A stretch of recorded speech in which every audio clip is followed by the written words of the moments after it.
예수님께서 겟세마네 동산에서 무장한 사람들에게 잡혀가셨습니다. 그리고 3번 불법 재판을 받게 됩니다. 첫 번째는 대제사장의 장인이었던 안나스라는 사람의 집에서 신문을 받습니다. 이건 사실 비공식적인 재판이었습니다.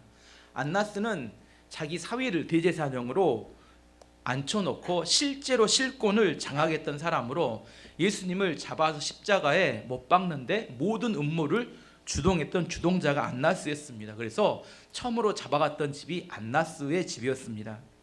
두 번째는 실제 대제사장이 그때 대제사장이었던 가야바의 집으로 데려갑니다. 대제사장은 당시 사내들이라는 공의회의 의장이었습니다. 우리나라는 국회의장입니다. 사내들인 의원들 다 소집했어요, 새벽에. 그래서 자기 집에서 사내들인 의회를 열어서 종교 재판을 열었습니다. 당시에 사내들인이라는 공의회는 입법, 사법, 행정의 3권을 다 가지고 이스라엘을 통치하고 있었던 그런 자치기구였습니다.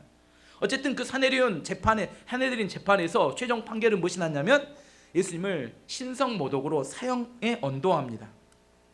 근데 문제는 뭐냐면 사내들인 공의회는 사형을 언도할 수는 있지만 사형 집행권은 없었어요. 그래서 사형 집행권은 사실 그 시대에 로마에서 파견된 총독이었던 빌라도에게 있었습니다. 그래서 3번째 재판을 받기 위해서 가야바의 집에서 이제 빌라도 총독의 관저로 다시 이송합니다. 그곳에 다시 재판을 받는 그것이 오늘 본문 28절에 나오는 말씀입니다.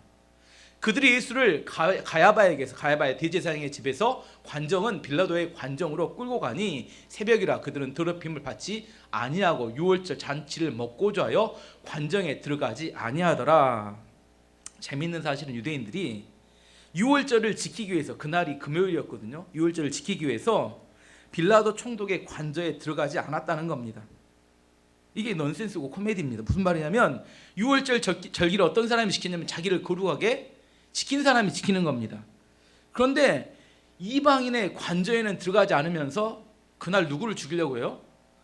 예수님은 무죄한데 불법적으로 체포해서 죽이려고 했다는 겁니다. 무슨 말이냐면 이방인의 관저를 들어가는 것은 자기들의 규정이니까 그걸 지키려고 하면서도 사람을 모함해서 죽이는 것은 전혀 죄책감을 느끼지 않고 있었다는 거예요. 참 이상하죠. 우리 영화에서 나온 대사 있잖아요. 뭐가 중요한디?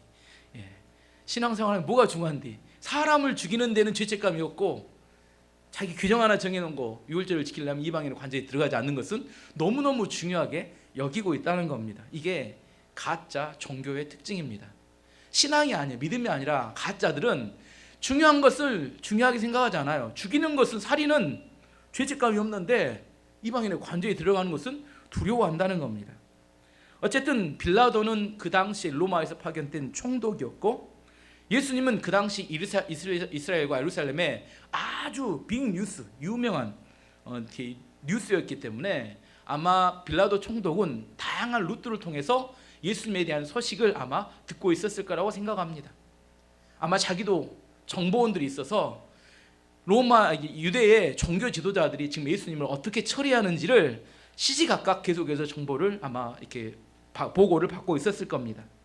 일단은 빌라도에게 재판을 요구했기 때문에 빌라도가 그 종교 지도자들의 요구에 따라 재판을 엽니다. 그리고 그들에게 물어봅니다. 예수님을 왜 데려왔느냐 물어봅니다. 29절에서 31절 말씀 보면 그러므로 빌라도가 밖으로 나가서 그들에게, 이건 종교 지도자들입니다, 말하되 너희가 무슨 일로 이 사람을 고발하느냐 대답하여 이르되, 종교 지도자들이 말합니다. 이 사람이 행악자가 아니었더라면 우리가 당신에게 넘기지 아니하였겠나이다. 빌라도가 이르되 너희가 그를 데려다가 너희 법대로 재판하라. 유대인들이 이르되 우리에게는 사람을 죽이는 권한이 없나이다 하니, 너네도 재판권이 있으니까 재판을 하면 될 거 아니냐 이야기했더니 뭐라고요? 우리에게는 죽일 권한이 없습니다. 뭐 해달라는 거예요 지금 빌라도에게? 죽여달라. 거두절미하고 이 사람 사형에 처해 주십시오. 지금 이렇게 이야기한 겁니다. 빌라도는 종교 지도자들의 의도가 무엇이었는지 정확히 알게 됩니다. 그리고 들어가서 이제 예수님께 신문합니다. 33, 34절 내용을 보면 이에 빌라도가 다시 관정으로 들어가 예수를 불러 이르되 내가 유대인의 왕이냐? 예수께서 대답하시되 이는 내가 스스로 하는 말이냐? 다른 사람들이 나에 대하여 내게 한 말이냐? 빌라도의 첫 번째 질문을 보면 그 죄목을 알 수 있습니다. 뭐라고 물어봤냐면 내가 유대인의 왕이냐. 종교 지도자들이 이 사람 예수님을 사형에 처해달라고 이 재판을 요구했을 때 죄가 무엇이었냐면 내가 유대인의 왕이냐 이 말을 통해 뭐 할 수 있냐면 이건 반란죄였다는 겁니다. 이 사람이 지금 사람들 모아가지고 로마 제국에 반하는 나라를 만들고 왕이 되려고 합니다. 이게 반란이죠. 이 반란죄로 지금 반란을 일으키고 있으니까 이 사람 사형에 처해야 합니다. 이렇게 요구하니까 빌라도가 뭘 물어봐요 처음에? 네가 유대인의 왕이냐 이렇게 물어본 겁니다. 예수님이 담담하게 대답하십니다. 내가 스스로 하는 질문이냐 아니면 다른 사람이 알려준 것을 말하는 것이냐. 이 무슨 의미냐면 너는 이 상황에 어떻게 생각하느냐 그걸 물어보는 겁니다. 너도 그렇게 생각하느냐 아니면 다른 사람이 말하는 것을 그냥 따라서 하는 거냐. 그러자 빌라도는 그 대답을 회피하고 두 번째 질문을 합니다. 35절 36절 말씀 보면 빌라도가 대답하되 내가 유대인이냐 내 나라 사람과 대제사장들이 너를 내게 넘겼으니 내가 무엇을 하였느냐. 예수께서 대답하시되 내 나라는 이 세상에 속한 것이 아니니라. 만일 내 나라가 이 세상에 속한 것이었더라면 내 종들이 싸워 나로 유대인들에게 넘겨지지 않게 하였으리라. 이제 내 나라는 여기에 속한 것이 아니니라. 빌라도가 두 번째 질문은 그랬습니다. 나는 유대인이 아니다. 거기에 상관없고 너는 그러면 내가 지금까지 무슨 일을 했느냐 이렇게 물어본 겁니다. 예수님의 대답이 전혀 다른 대답을 합니다. 내 나라는 이 땅에 속한 것이 아니다고 이야기하셨어요. 그리고 만약 이 땅에 속했다면 내 제자들이 아마 무장봉기에서 나를 여기 잡아오지 못하도록 했을 것이다 그렇게 말씀하십니다. 빌라도가 이 대답에 약간 충격과 설득이 된 듯 합니다. 만약 반란을 진짜로 꾀했다면 무장봉기를 했을 텐데 그런 증상이 그런 징후가 전혀 없는 겁니다. 그냥 힘없이 잡혀왔어요. 반란이 일리가 전혀 없는데 이런 생각을 하게 된 겁니다. 그런데 그래서 이제 빌라도가 세 번째 질문합니다. 그게 37절에 나오는데 빌라도가 이르되 그러면 내가 왕이 아니냐. 예수께서 대답하시되 내 말과 같이 내가 왕이니라. 내가 이를 위하여 태어났으며 이를 위하여 세상에 왔나니 곧 진리에 대하여 증언하려 함이로라. 무릇 진리에 속한 자는 내 음성을 듣느니라 하신데 세 번째 질문이 이런 겁니다. 어쨌든 이 세상이 이 땅이든 저 세상이든 상관없는데 그러면 네가 왕이냐 물어본 거예요. 예수님의 대답은 그래 내가 왕이다. 나는 왕이 되기 위해 이 땅에 태어났고 이 세상에 왔다 이렇게 예수님이 말씀하십니다. 지금 뭘 이야기하고 싶냐면 예수님의 빌라도의 질문과 예수님의 대답이 동문서답이에요. 전혀 다른 이게 뭐 주고받는 이야기지만 뭐 제가 설명을 드렸지만 전혀 다른 차원의 이야기를 하고 있다는 겁니다. 빌라도는 처음에 예수님을 반란을 주도했던 새로운 종교 지도자 이렇게 생각했었는데 자세히 몇 번 물어보니까 이 사람은 그 반란을 주도할 그런 마음이나 그런 개연성이 전혀 없었다는 걸 알게 됩니다. 그럼 여기서 중요한 질문이 뭐냐? 예수님께서 말씀하시는 그 나라란 그 어떤 나라를 말할까요? 예수님이 말씀하시는 내 나라는 여기에 속한 것이 아니라고 말씀했던 이 내 나라는 그럼 어떤 나라를 말합니까? 우리 찬양했듯이 이게 하나님의 나라를 의미합니다. 예수님께서 이 땅에 오신 이유는 하나님의 나라의 왕이 되기 위해서 이 땅에 오셨습니다. 자, 여기까지 이야기하고 나서 지금 제가 하는 설교가 이해가 안 되신다면 수준이 어느 수준이에요? 내가 빌라도 수준이구나 이렇게 생각하시면 됩니다. 지금 빌라도는 지금 이해가 안 되니까 지금 뭐 동문서답하고 있는 겁니다. 예수님이 마지막에 말씀하셨어요. 진리에 속한 자는 내 음성을 알아듣는다. 무슨 말인지 아시겠어요? 진리를 아는 사람은 지금 내가 하고 있는 말을 안다는 겁니다. 오늘의 설교의 중심 주제는 하나님의 나라를 말합니다. 교회를 오래 다니면서도 하나님 나라가 무엇인지 모르면 빌라도 수준이구나 이렇게 생각하시면 됩니다. 저는 오늘 우리 모든 교회 성도들이 빌라도 수준을 뛰어넘어서 예수님이 이 땅에 오신 분명한 이유가 무엇인지를 다 깨닫게 되기를 기도합니다. 첫 번째, 그러면 하나님의 나라는 어떤 나라인가? 지금 왜 빌라도의 생각과 예수님의 생각이 이렇게 달랐는가를 설명해 보면 국가에 3요소가 있습니다. 국가가 존립하려면 3가지 요소가 있어야 되는데 첫 번째 땅, 영토가 있어야 합니다. 두 번째 국민이 있어야 돼요. 세 번째 주권, 3가지가 있어야 합니다. 일제강점기 때 우리나라 일본이 우리 조선을 강제로 점령하는 과정을 보면 첫 번째 1905년에 을사조약을 맺습니다. 을사조약이란 외교권을 박탈하는 것을 말합니다. 독립적인 나라는 다른 나라와 외교를 할 수 있는 권한이 있는데, 주권이 있는 나라는, 일본이 우리나라의 외교권을 먼저 박탈한 이유는 우리나라가 수탈당함에도 불구하고 다른 나라에게 알릴 수 있는 그 기회를 박탈해버린 겁니다. 수탈을 하는데 외교권이 있으면 다른 나라와 함께 교류하면서 우리가 수탈당하고 있다는 사실을 알릴 수 있는데, 외교권이 없으면 독립적으로 외교가 불가능하기 때문에 우리나라가 지금 무슨 일을 당하고 있는지 알릴 수가 없게 됩니다. 그리고 1910년에 한일 합방을 하게 되는데, 1910년에 조선 총독부를 우리나라에 만들고 이제 실제적으로 우리나라를 통치합니다. 영토란 땅과 조선이란 땅과 국민은 똑같아요. 하지만 주권이, 조선은 상실하게 되고 일본이 주권을 가져가 버리게 되니까 이 땅을 통치하게 되는 게 1910년부터 36년이었습니다. 35년이죠. 정확히 말하면. 빌라도는 예수님에게 이야기할 때 이스라엘이라는 땅을 여기서 로마 제국에서 벗어나서 너네가 독립해서 왕이 되려고 하는, 이렇게 물어봤어요. 빌라도가 의미하는 나라는 영토를 말한 겁니다. 이스라엘의 땅. 예수님께서 말하는 나라는 영토가 아니라 주권을 말씀하신 겁니다. 통치. 이 땅, 이 세상 모든 것은 하나님의 것입니다. 맞죠? 예수님께서는 이스라엘에 오셨지만 이스라엘 땅만 하나님의 나라가 아니라 온 세계 모든 것이 하나님의 나라입니다. 근데 하나님의 나라란 영적인 세계를 말합니다.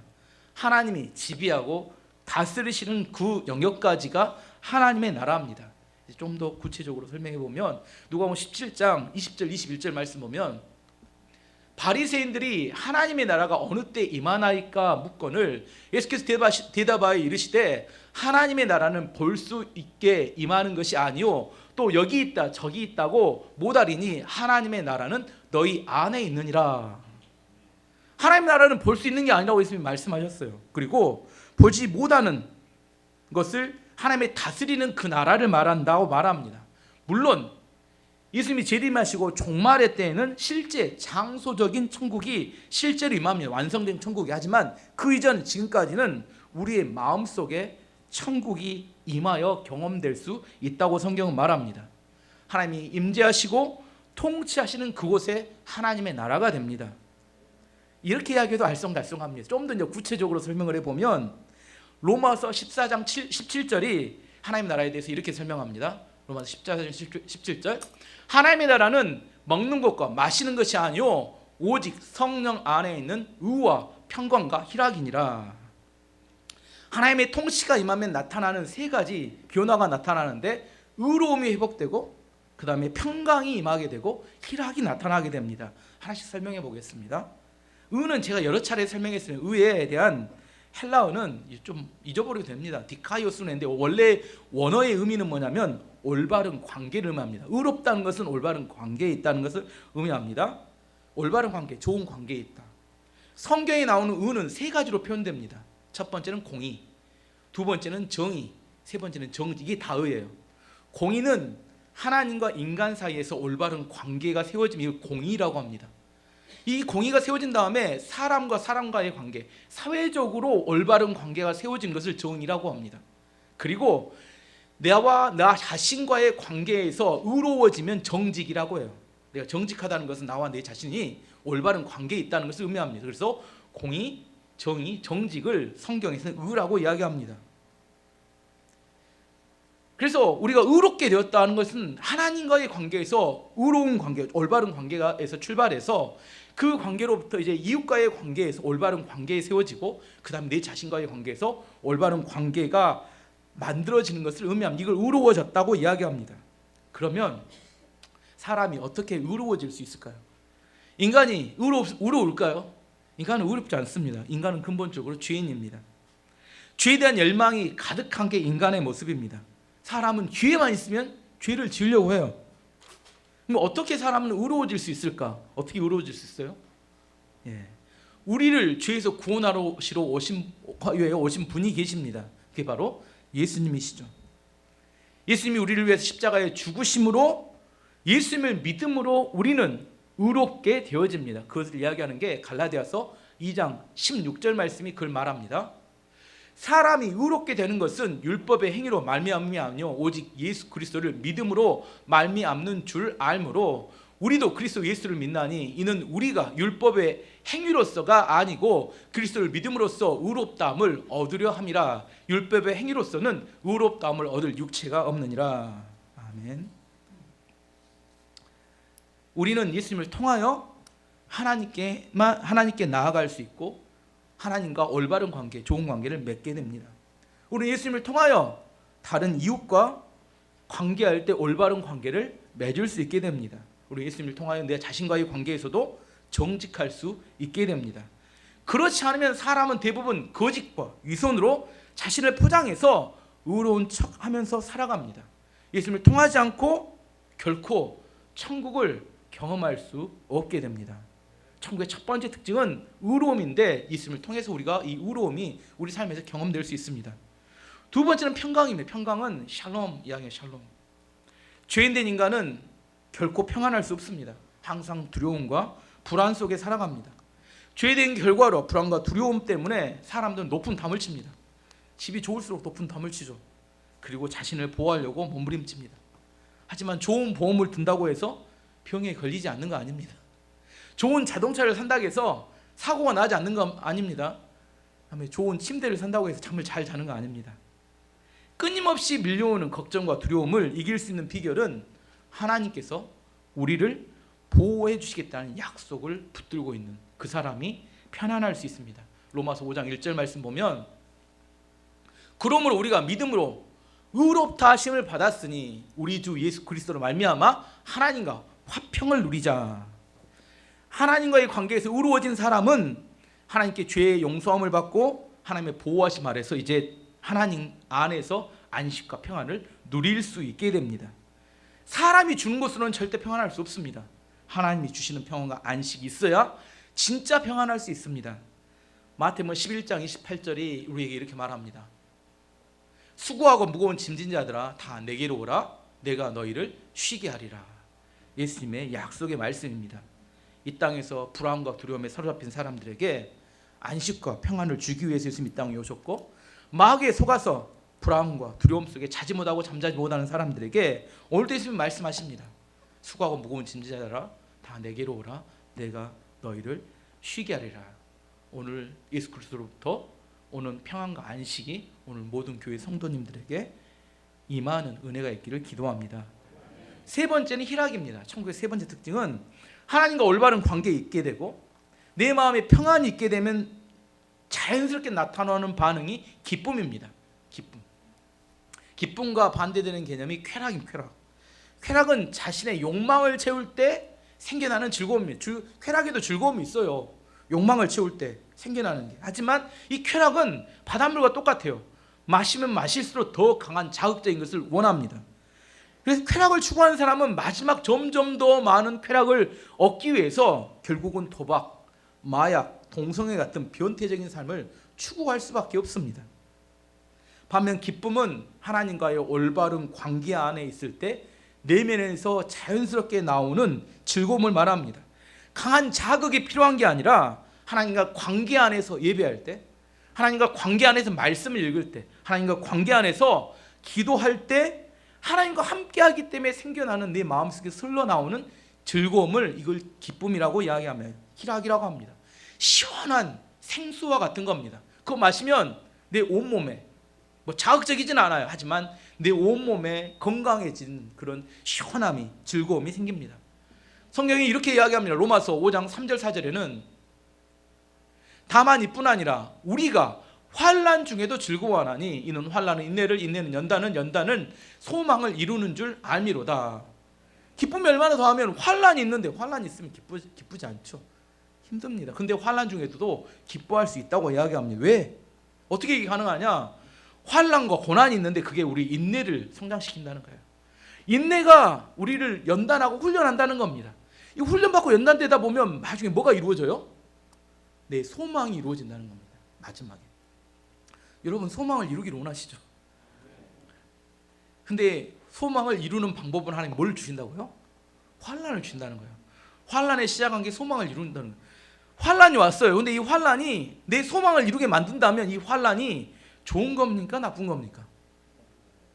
부모님은 아시잖아요. 애들한테 공부하라 하시잖아요. 애들이 공부하라고 그 이야기는 뭐예요? 환란입니다. 아닌가요? 근데 나중에 결과는 뭐예요? 좋은 거잖아요. 이겁니다. 이게 이야기 말씀이 어렵지 않아요. 환란인데 나중에 보면 이게 내 소망을 이루게 되기 때문에 이걸 깨닫는 사람은 뭐 하는 거예요? 아, 이게 기쁘고 즐거워할 수 있다는 것을 의미하는 겁니다. 환란의 형태로 내 소망을 이루게 하시는 모습이 나타날 때 기뻐할 수 있는 거, 이게 믿음을 갖는 사람입니다. 하나님의 나라에 대해서 좀 정리해보고 그 다음으로 넘어가겠습니다. 하나님의 나라는 장소적 의미를 의미하는 게 아니라 하나님의 통치를 이루는 것을 의미합니다. 하나님의 통치가 내 마음에 이루어질 때 나타나는 세 가지 특징이 있는데, 첫 번째는 의로움입니다. 예수 그리스도의 십자가를 통하여 하나님과 올바른 관계를 맺는 겁니다. 두 번째, 평강입니다. 하나님과 올바른 관계를 맺을 때 내 안에 하나님이 보호하심과 인도하심 때문에 오른 평화가 임하게 됩니다. 세 번째는 기쁨인데, 하나님과 올바른 관계에 있을 때 내 안에 자연스럽게 흘러나오는 즐거움이 있습니다. 이 세 가지가 내 안에 누려질 때 내가 하나님 나라가 된 겁니다. 그러면 두 번째 주제로 누가 하나님의 나라에 들어갈 것인가? 분이 물어봐요. 목사님, 그러면 저도 하나님 나라를 맛보고 싶습니다. 어떻게 하면 하나님 나라에 들어갈 수 있고 하나님 나라에 들어가서 천국 백성이 될 수 있을까요? 두 가지. 첫 번째는 마태복음 5장 3절 우리에게 이렇게 말합니다. 심령이 가난한 자는 복이 있나니 천국이 그들의 것이며. 아, 유명한 말입니다. 누가 천국을 소유하게 된다고요? 심령이 가난한 자. 다른 성경은 다른 말씀에 이렇게 누가복음 18장 25절에 이렇게 표현합니다. 낙타가 바늘기로 들어가는 것이 부자가 하나님의 나라에 들어가는 것보다 쉬운 일 하시니라. 이야기는 부자는 거의 천국에 들어갈 수 없다고 말하는 겁니다. 여기서 부자는 물질의 부자를 의미한 게 아니라 마음이 교만한 자, 마음의 부자를 이야기합니다. 마음이 교만한 자는 천국에 들어갈 수 없다는 겁니다. 가난이란 헬라어 단어는 두 단어인데, 하나는 페나스라는 상대적 빈곤이 있고, 두 번째 푸토카스라는 절대 빈곤이 있습니다. 페나스는 어떤 의미냐면 가난한데 먹고는 살만한 정도, 이게 페나스입니다. 자동차로 의미하면 벤츠는 없지만 티코는 있는 정도, 아시겠죠? 이게 페나스예요. 푸토카스는 먹을 것이 없어서 구걸해야 되는 정도, 자동차로 말하면 자동차도 없고 버스 탈 돈도 없기 때문에 걸어 다녀야 되는 정도, 이게 절대 빈곤을 말합니다. 심령이 가난하다, 이것은 푸토카스의 절대 빈곤을 말하는 단어입니다. 하나님, 저는 완전히 망한 인생입니다. 하나님, 저는 더 이상 소망이 없습니다. 하나님이 은혜를 주시지 않으면 더 이상 살 수 없을 정도입니다. 하나님 살려주세요. 이렇게 고백하는 것이 심령이 가난한 사람의 표현입니다. 이런 사람에게 천국이 임한다는 겁니다. 하나님을 절대적으로 신뢰하고 의지하는 사람에게 천국이 임하게 됩니다. 반면에 하나님, 저는 하나님 없어도 그런 대로 먹고 살만합니다. 하나님 은혜 주시면 좋지만 안 주시더라도 큰 상관없습니다. 이게 아까 말했던 심령이 가난하지 않은 그런 상황을 이야기하는 겁니다. 마음이 부유합니다. 절대로 하나님을 경험하기 어렵습니다. 천국이 임하지 않습니다. 마태복음 18장 3절에도 다시 한번 이렇게 이야기합니다. 이르시되 진실로 너에게 이르노니 너희가 돌이켜 어린 아이들과 같이 되지 아니하면 결단코 천국에 들어가지 못하리라. 어린 아이는 부모를 완전히 의존하는 존재를 말합니다. 하나님을 완전히 의존하고 있는 모습 그대로 하나님께 나올 때, 어른인 척하지 않을 때, 그럴 때 그 사람에게 천국이 임한다고 이야기합니다. 첫 번째, 천국에 어떤 사람이 들어가느냐? 심령이 가난한 사람이 들어갑니다. 마음이 교만한 사람. 오늘 또 마음속으로 팔짱 딱 끼고 있으면 팔짱 빨리 푸세요. 이렇게 하지 마시고, 마음에, 겉으로는 이렇게 안 하겠지만. 두 번째는 성령으로 거듭난 사람이 천국에 들어간다고 성경은 말합니다. 요한복음 3장 5절 말씀 보면 예수께서 대답하시되 진실로 진실로 내게 이르노니 사람이 물과 성령으로 나지 아니하면 하나님의 나라에 들어갈 수 없느니라. 성령으로 거듭난 사람이 천국에 갑니다. 내 힘으로가 아니라 성령으로 거듭나야 하나님 백성이 될 수 있습니다. 성령님이 이 땅에 오셔서 우리 안에 오셔서 우리 안에 영적인 생명을 품어주십니다. 잉태할 수 있도록 품어주세요. 그러면 우리가 거듭나집니다. 이 본 어게인이라고 합니다. 내 죄를 향한 육적인 옛사람이 죽고 내 안에서 영적인 새 사람으로 거듭나는 것을 의미합니다. 영적인 생명이 예수 생명으로 태어나는 걸 말합니다. 이건 경험하지 않은 사람은 아무리 설명해도 이해하기 어렵습니다. 우리 교회 안에 모두 성령으로 거듭나기를 기도합니다. 마태복음 7장 21절 23절에는 이렇게 경고합니다. 나더러 주여 주여 하는 자마다 다 천국에 들어갈 것이 아니요 다만 하늘에 계신 내 아버지의 뜻대로 행하는 자라에 들어가리라. 그날에 많은 사람이 나더러 이르되 주여 주여 우리가 주의 이름으로 선지자 노릇하며 주의 이름으로 귀신을 쫓아내며 주의 이름으로 많은 권능을 행하지 아니하였나이까 하리니 그때 내가 그들에게 밝히 말하되 내가 너희를 도무지 알지 못하니 불법을 행하는 자들아 내게서 떠나가라 하리라. 마지막 날 심판 때를 이야기합니다.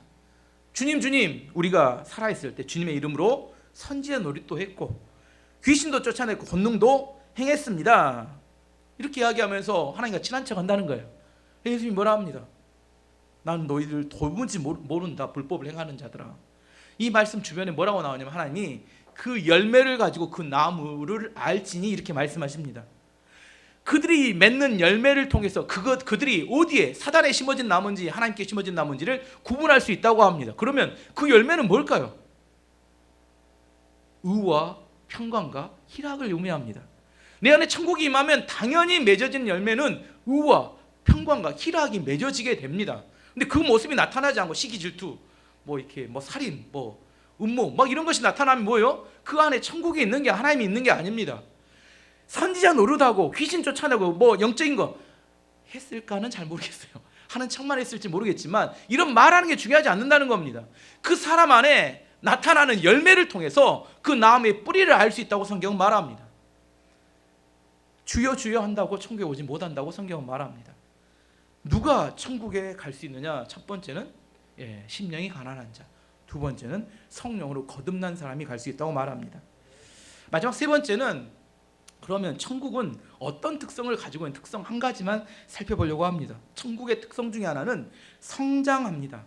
누가복음 13장 18절 19절 말씀 보면 그러므로 예수께서 이르시되 하나님의 나라가 무엇과 같을까? 내가 무엇으로 비교할까?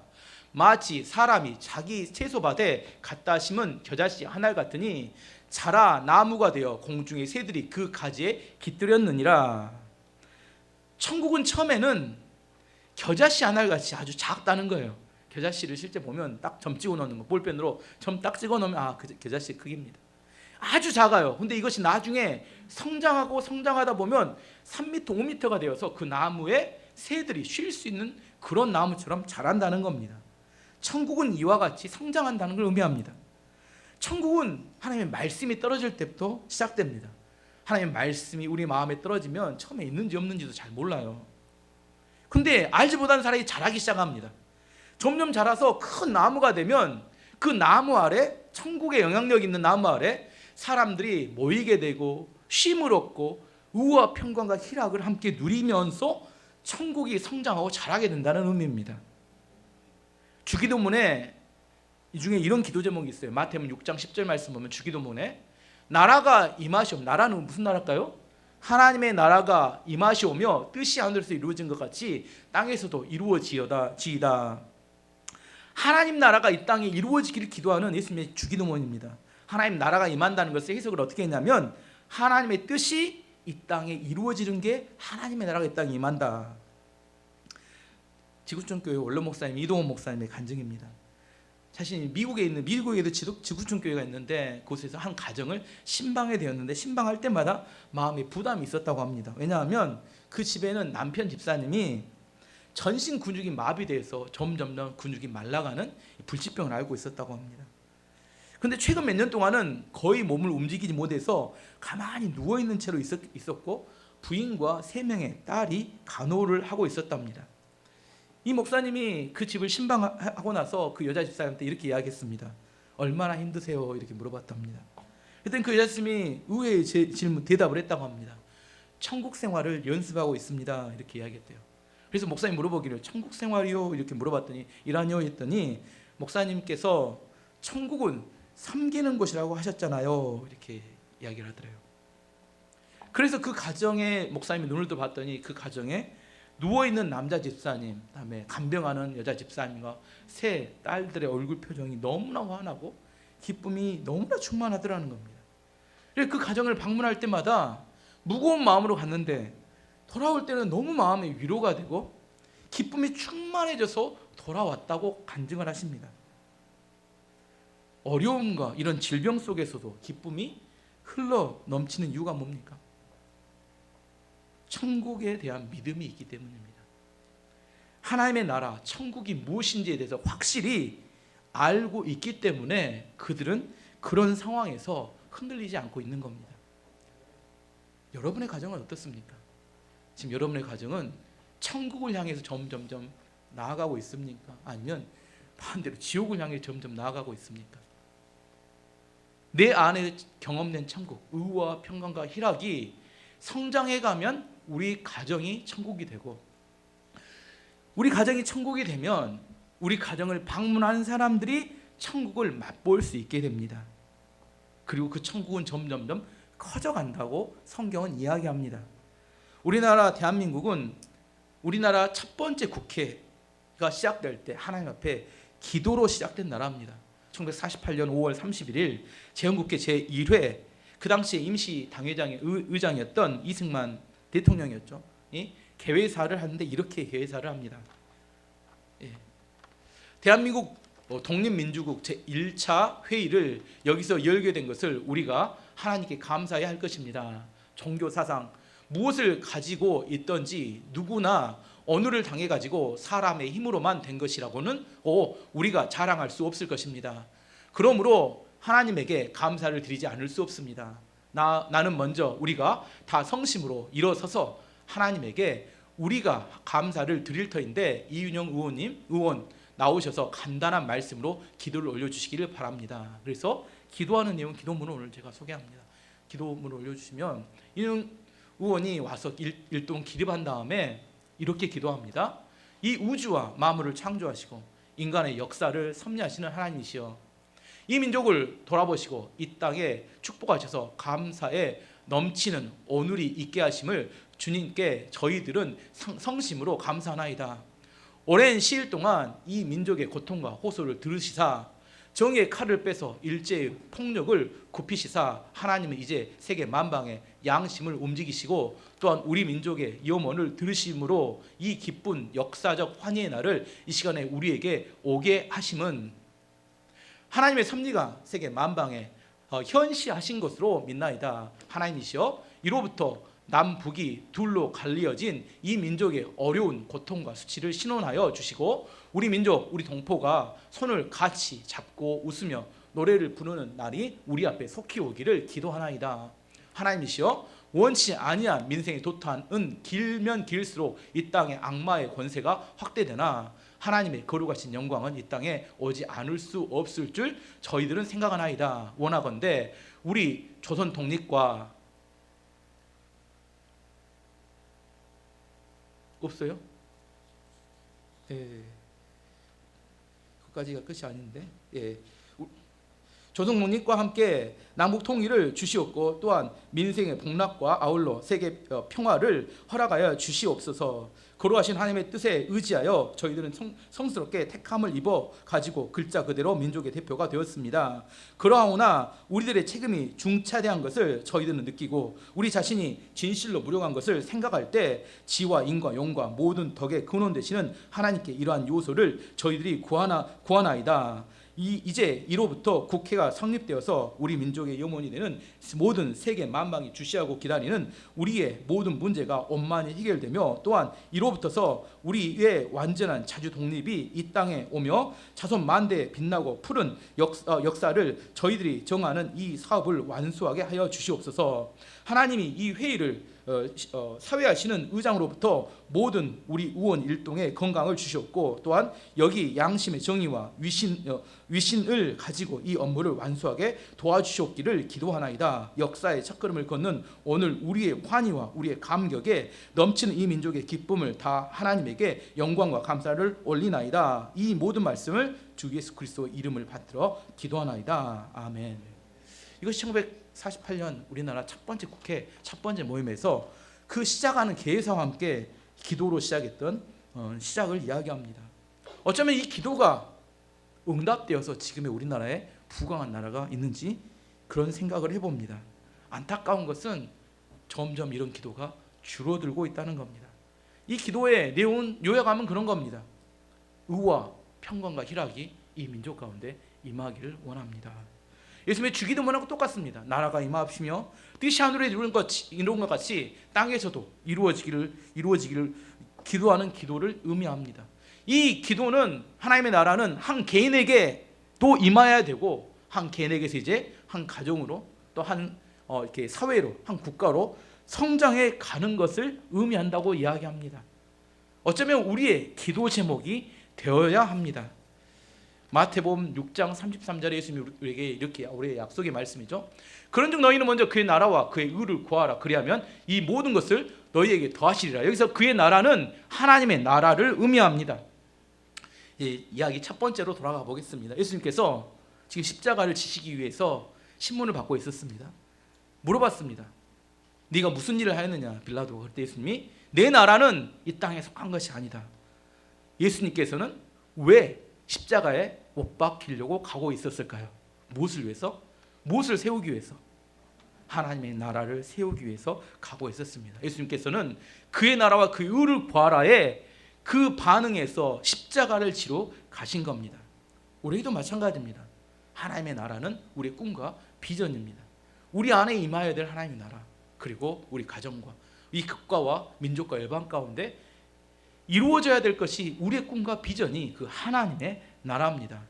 말씀의 결론을 맺도록 하겠습니다. 천국은 성장하는 것입니다. 가장 먼저 이루어져야 될 천국은 어디일까요? 내 마음에 오늘도 지옥같이 되는 상황이 오셨다면 오늘 여러분에게 하나님의 천국이 임하기를 기도합니다. 이렇게 천국이 임한 사람이 이제 성장해 가면서 가정과 사회와 국가에 천국이 임할 수 있기를 위해서 여러분 기도하셔야 합니다. 지금 우리 가정에 지옥이 아니라 천국이 임하기를 원합니다.